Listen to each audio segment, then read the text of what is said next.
Hello, everyone. This is Tony Costa from Toronto Apologetics. So glad that you could come along and join us today. We want to encourage you to, if you have not already done so, to subscribe to Toronto Apologetics. It's absolutely free. If you just go to the bell icon below this video, just click on that bell icon and you'll be subscribed and you will receive any notifications of any upcoming videos that we will be presenting. We also encourage you to like the video, and the more likes we get, of course, the more viewership that it will receive. Today, I want to look over and review an interview actually that Joe Rogan had with Seth Dillon, the founder of the Babylon Bee. And they were discussing the subject of abortion, and it was a very interesting discussion. And what I really appreciated about this frank discussion was the fact that Joe Rogan at the end actually had, let's say, he had an aha moment where he actually came to understand the importance of the sanctity of life and how abortion ends that precious life in a very barbaric and heinous manner. And so what we'll do then is we'll watch the interview. I will take breaks during the running of the video so that we can have an opportunity for me to comment. And so without any further ado, I'd like to bring this video up and we could start watching it from the start. You don't have the right to tell my 14-year-old daughter she has to carry her rapist baby. You understand that? To look that woman in the eye who was the born of a rape. Do you understand that? That's a 14-year-old child. If a 14-year-old child gets raped, you say that they have to carry that baby? I don't think two wrongs make a right. I don't think that's murder. Not, I don't think murder is an answer to. I don't think murder fixes a rape. Now, just one thing I wanted to say here is that the argument that is usually used, the so-called famous argument used by the pro-choice movement against abortion, it always comes up with the argument about rape. What if a girl got raped? She should not have to carry the child of her rapist, and so forth and so on. And if you notice, many of the pro-abortion, pro-choice arguments lean always towards this argument that if a woman is raped, then she should not have to carry her child. Now, we need to make a distinction between what's usually called voluntary pregnancy and involuntary pregnancy. Voluntary pregnancy involves two people engaging in sexual intercourse. Of course, everyone knows the outcome of sexual intercourse is conception. And whether people try to use artificial contraception and something happens and the woman gets pregnant, well, we would say that this was a voluntary act. It was done upon consent by both parties. Now, in the case of rape, this would be an example of involuntary pregnancy. That is to say, one of the parties was not consenting to it. And so in this particular case, this would be the raped victim. Now, when people usually use this argument with me and say, well, would you expect a girl who's been raped to carry the child to full term? Certainly, you would agree with abortion in this case. Now, those types of cases are about 2% of cases resulting in pregnancy in terms of rape. 98% of abortions are performed out of a desire to not have the child. A woman says she had a mistake, it was an accident, it was not meant to be, or the child would hinder their employment status or hinder their lives or their age, whatever it may be. 98% of those cases are those abortions are done just to get rid of the child. So here's the problem. When someone says to you, well, wouldn't you agree with abortion in the case of rape? For the sake of argument, being the devil's advocate, we could say, well, okay, so if I agree with you that in cases of rape, abortion should be performed, will you then join me to condemn the 98% of abortions that are performed simply through voluntary actions? And in most cases, in probably 9.5 out of 10 cases, the very same people who made the argument about abortion and rape would not join you. In other words, they're using that small percentage, that small exception they're using to make a wide argument, that is to make a general argument for all of abortion. And in logic, we call this the fallacy of composition, where you attribute the nature of a part to the whole. And that's a fallacious argument. In other words, if you are for abortion in these exceptional cases, such as rape, then you would be against abortion in the majority of cases.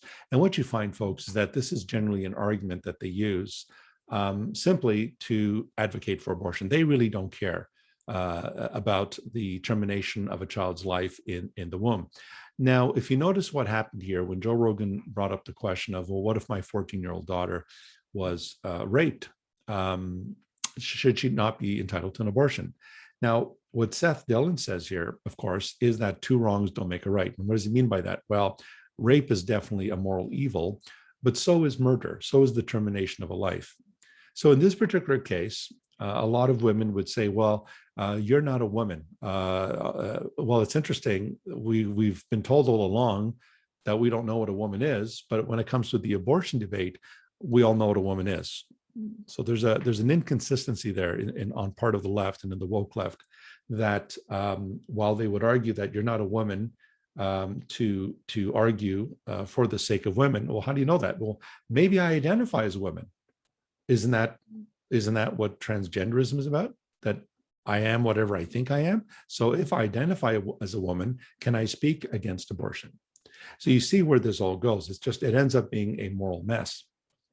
And of course, when they say things like, well, men have no right to comment on abortion, well, the Roe v. Wade was actually passed by 9 men in the Supreme Court of the United States.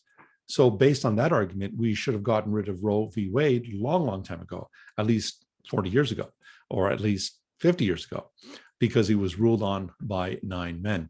So while the subject of rape is a very controversial subject, and don't get me wrong, I'm not minimizing here the shock and the impact of this, but at the end of the day, this is a moral question. And the question is, are we destroying a life, a child's life that had no fault in being conceived? Is it right? Do two wrongs make a right? And I think that's where Seth Dillon here is heading. What if we're talking about an abortion when the fetus, literally it's like 6 weeks, 4 weeks, 3 days? What if she just turned positive just now, positive for pregnancy? I just disagree that. What if it just happened today? You can like draw a line on when. You can't. Like once So life you has can't begun, do I don't at think the you draw very lines. moment. I would lay it out like this. I would say, it is wrong to intentionally kill an innocent human life. Abortion intentionally kills an innocent human life. Therefore, abortion is wrong. Now, Dillon makes a very, very strong logical case here. But if you notice, Joe Rogan said, well, at what point do we consider this conception to be human? When does human life really begin? Now, what is interesting is that 95% of biologists agree that human life begins at conception. I placed a study in the description box. There's a link there on a study that was conducted in 2019. And I'm just going to make reference to that here. A sample of 5,502 biologists from 1,058 academic institutions. Originally, this sample was reached out to actually 62,469 biologists, and 7,383 actually participated in the survey. So it wasn't the full number that was asked to sample here. A certain number of them, only just slightly over 5,500 actually participated in the survey. And what is interesting is what the survey showed was that biologists predominantly identified as non-religious. At least 63% of these biologists identified as non-religious. Now, this is very interesting These are non-religious people. These are not Christians or Jews or Muslims or Buddhists. They're not religious. And yet 63% of them said human life begins at conception. 89% of them were liberal. They identified as liberal. And only 11% of them identified as conservative. And 92% of them also identified as Democrat, belonging to the Democrat Party conviction. And so what is interesting here is that the broad consensus of these biologists, when these numbers were brought to bear, the broad consensus of these biologists affirmed that human life begins at conception. 95% of them said altogether, human life begins at conception, because at conception, the 23 chromosomes of the father, of the male sperm, joins with the 23 chromosomes of the female egg, thereby forming the 46 chromosomes that all humans have. We all have 46 chromosomes. Now, when do those 46 chromosomes become a reality? They become a reality at conception. So your human DNA is already there at the moment of conception. That DNA that you carry today in your bodies, that I carry in my body, that you carry in your bodies, that DNA has been there since you were conceived. And so human life begins at conception. It's not 5 weeks later, 6 weeks later, 12 weeks later. It's not at the fetal stage. It begins at conception. And if something is growing, then we can deduce from that it's alive. So what you're hearing then here is Seth Dillon saying that we can't put a marker on when does a zygote or an embryo, when does that become an actual human being? You can't put a marker on that, because conception begins, human conception begins at the moment that the sperm and the egg, when the sperm penetrates the egg, cracks the egg, if you will, and joins, that is when human life begins. And so this is where Seth Dillon is leading the argument. And I don't think any of the examples of like, oh, well, how developed is it? You know, can it think? Is it conscious? Can it dream? Can it feel pain? So let me just add one more thing. Seth Dillon introduced what we would call in logic a hypothetical syllogism, where to intentionally destroy human life is wrong. Abortion intentionally destroys a human life, therefore abortion is wrong. And so that is a very tight argument. It's a logical argument. The conclusion follows from the premise. And he's absolutely right that it is morally wrong to end a human life. And if abortion entails the ending of human life, then it follows that abortion is morally wrong. And so the argument then that he presented here is truly not only a logical argument, a logical deductive argument, but it's also an argument that is virtually airtight, because the conclusion follows from the premises. If the premises are true, then the conclusion must be true by the laws of logic. For you, it's the moment of conception. I think that if it's a human life, a distinct human life, then I think it's wrong to end its life. There you go. So if it is human life, then to terminate human life, by definition, premeditatively, to intentionally end human life, constitutes murder.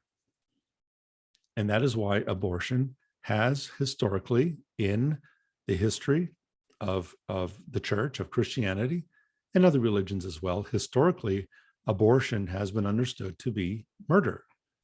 It is not a form of healthcare. It's not a form of birth control.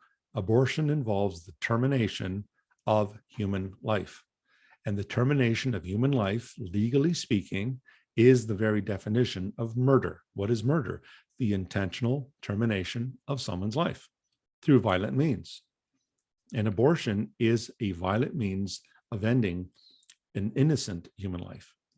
And so you think that once the conception happens, there's some sort of a miraculous event, like at the very moment Like you could literally get to the point where the sperm cracks the egg. If you could scoop that egg out right there, would that be abortion? Well, I mean, at some point you're going to have to say there was a magic moment that happened, because you believe that we eventually become valuable humans, right? Well, listen, Where's the moment where you think the magic happened? When we start talking about harmful misinformation in the I really like that. At what point, he asks Joe Rogan, does this miracle happen? This miracle of human life? Well, Joe Rogan is struggling here to answer that question. And now he's going to talk about the subject of misinformation that has become a major problem in our legacy media outlets. There's a lot of misinformation. There's a lot of fake news. But let's listen to what Seth Dillon has to say here. The types of things that are considered, like that I say or that we tweet or the jokes that we make that are considered harmful misinformation. I'm like, well, what about calling that baby a clump of cells? I think that's harmful misinformation. Yes. The unborn child has been called a clump of cells. The child's been reduced to a clump of cells. Some others have referred to the child, the unborn child in the womb, as something akin to a parasite.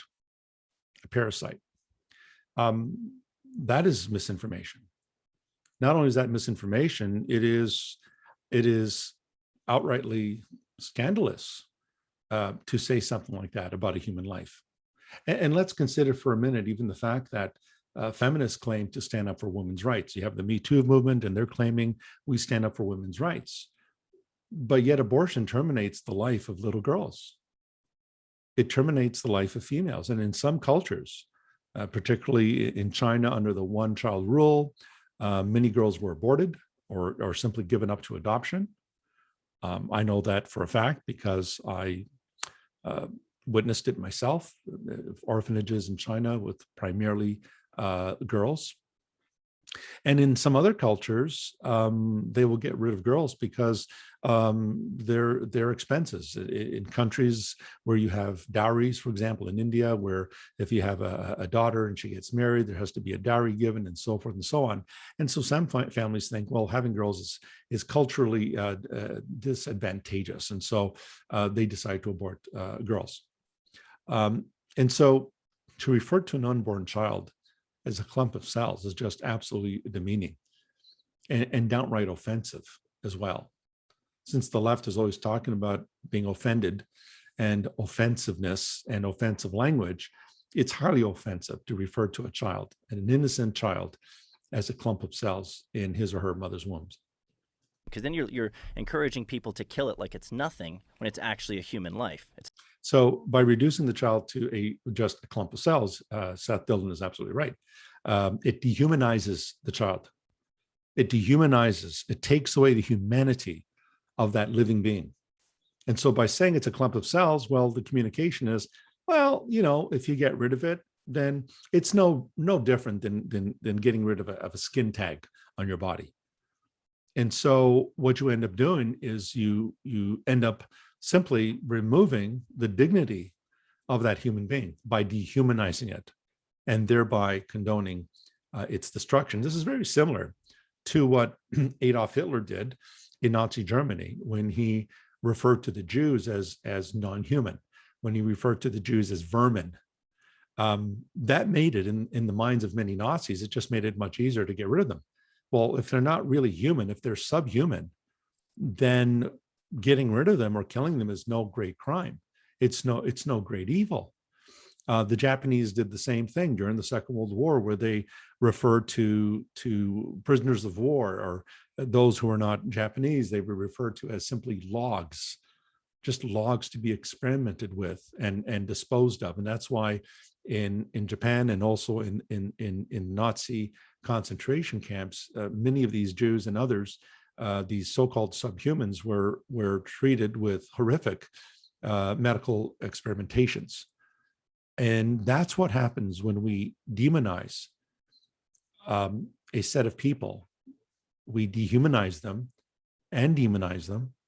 And what you end up with is things like the Holocaust. You end up with genocides where genocides are committed against a certain group of people because they're not considered to be fully human. And what you're seeing here, folks, is that history keeps repeating itself. What we're doing in the case of abortion is we are committing the silent Holocaust. We are committing genocide we're committing not just genocide, but we are committing misogyny. We are destroying little girls in the womb. And it is the job of the feminists, if they're going to stand up for women, it should be their job to condemn this, particularly sex selective abortions, where doctors can determine that the child is going to be male or female. And in many cultures, if they determine that the child is female, they'll say, well, we should just put it out, just get rid of the child. So you end up with female abortion or female infanticide. And of course, the same applies to Down syndrome. If the child ends up with 45 chromosomes instead of the regular normative 46 chromosomes, Down syndrome will ensue. And so many children who are conceived and are shown to be having Down syndrome, in most cases, doctors will recommend aborting the child. So now you have the elimination of those who are disabled in our society. And so we are not getting rid of those who are, again, perceived to be burdens on society, obstacles in society. So you see where this heads. It heads to a very, very dangerous worldview. It's a developing human life. I think abortion is healthcare the way that rape is lovemaking. So that's a very good point. Abortion, we keep hearing, is healthcare. It's not healthcare. Healthcare is to save life. Healthcare is to rid people of diseases. It's to alleviate pain. Abortion is not healthcare. Abortion is murder. It's the termination of a human life. That is not healthcare. And the way Seth Dillon puts it here is absolutely genius. To say that abortion is healthcare is like saying that rape is lovemaking. We're playing a word game here, folks. This is nothing but a word game. And so the reason why they use terms like healthcare is simply because they're trying to veil, they're trying to cover the reality of what abortion is. And that's why a lot of people are averse to seeing graphic images of abortion. So you'll see sometimes pro-life students, pro-life groups will have pictures of abortions and say, this is a human life. This is a little human being. And the fact that people don't want to see these images, it's another way to obfuscate. It's another way to censor or to hide the reality of abortion. But you see, it was actually with the depiction of graphic images of the Holocaust that people became aware of what was going on in Nazi Germany. If it was not for the graphic images in the photographs that people were showing of the treatment of Jews and others in the concentration camps, the world would not have known about this great genocide that was taking place under Hitler's orders. And so it takes these graphic images to make reality known. And it's not just the Holocaust, but graphic images of what slavery was doing to people and so forth. And so it's very interesting to realize, and very, very true on the part of what Seth Dillon says here, that abortion is to healthcare what rape is to lovemaking. Totally different. They're apples and oranges. If we want to use rape as an example, I think they're opposites. And it's like these are euphemisms that we use. You know, we use the word healthcare. We're talking about a procedure that ends an innocent human life, and we're calling it healthcare. That's like calling rape lovemaking. And this is why it's such a human issue, because I see what you're saying. Now, I really, really, really appreciate that where Joe Rogan here comes and says, I see what you're saying. I see it is a human issue. And see, folks, this is important. Why is this important? Because it demonstrates that with dialogue, with respectful communication, this is how we get our ideas across. This is how we think, is by engaging respectfully with one another. We can agree to disagree agreeably if we can't come to a consensus, but this is why dialogue is so important. It's not going out into the state capitol or going out into Washington, D.C. or to the Supreme Court and screaming and yelling with placards and just trying to shut down opposing voices and to basically censor them. That is not dialogue. That is not dialogue. That is pushing a particular narrative. And so I really appreciate the fact that at this point, Joe Rogan really, really comes out and says, I know, I could see where you're coming from. life is valuable. Like, yes, and people have almost were the victims of abortion, and they weren't. They went on. Yeah, life is valuable. That's the key. Life is valuable. Now, why is life valuable? Life is valuable from the biblical point of view. Life is valuable because life is made in God's image.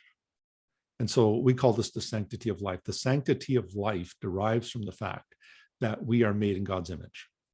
And so animals are not made in God's image. Dogs and cats and giraffes and elephants and whales and birds and fish, they're not made in God's image. Human beings are made in God's image, and therefore human life is to be not only respected, but human life is to be protected.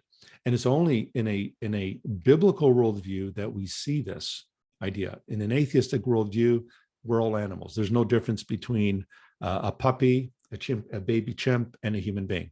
And there are philosophers like Peter Singer who basically say there is no difference between a baby and a pig and a dog and a dolphin. They're basically all the same. There is no one has greater value than the other. It's only with a biblical worldview that we can see why this makes sense. On to become these amazing people, and we would have lost them. Sometimes it's a failed abortion. Like there's people who've survived like a saline abortion, and they're damaged as a result of it, but they lived, and now they're born. They usually go on, ironically enough, to become pro-life activists. Oh, well, that's crazy. Yeah, that's wild. But it makes sense. I mean, if that's what made you. Yeah. Did you catch that? But it makes sense. That's the point of dialogue. That's the point of having open discussions and reasoning with one another. It makes sense. And the fact that some children have survived botched abortions where they were meant to be killed, but they survived. And they turn out to be beautiful human beings with the right to life and the right to respect and the right to dignity. So I think we're coming to the end of this, Wouldn't you be a pro-life activist? of this interview. And here it is. We are done. So folks, I hope that this video, that this brief interchange there between Joe Rogan and Seth Dillon, I hope that has been helpful to get you guys to think about why abortion is a great moral evil. No matter what people say about it, it is, at the end of the day, it is the termination of a human life. And so it is not a matter of my body, my choice. That child is not your body. That child is a distinct body within you. And so if that child is your body, then you have 20 fingers. I don't think pregnant women have 20 fingers. But if the child, which also has 10 fingers, is your body, then you have 20 fingers. You have 4 legs instead of 2 legs. You have 4 arms and you have 2 heads. But no one thinks that way. And that's simply because that type of logic is scientifically and morally and reasonably and logically fallacious. So folks, I hope that this brief interview has been a blessing to you. Once again, we encourage you to subscribe to Toronto Apologetics. We encourage you to like the video. And so we hope to see you again in a future episode. Take care. Thanks for joining, everybody. God bless. Bye for now.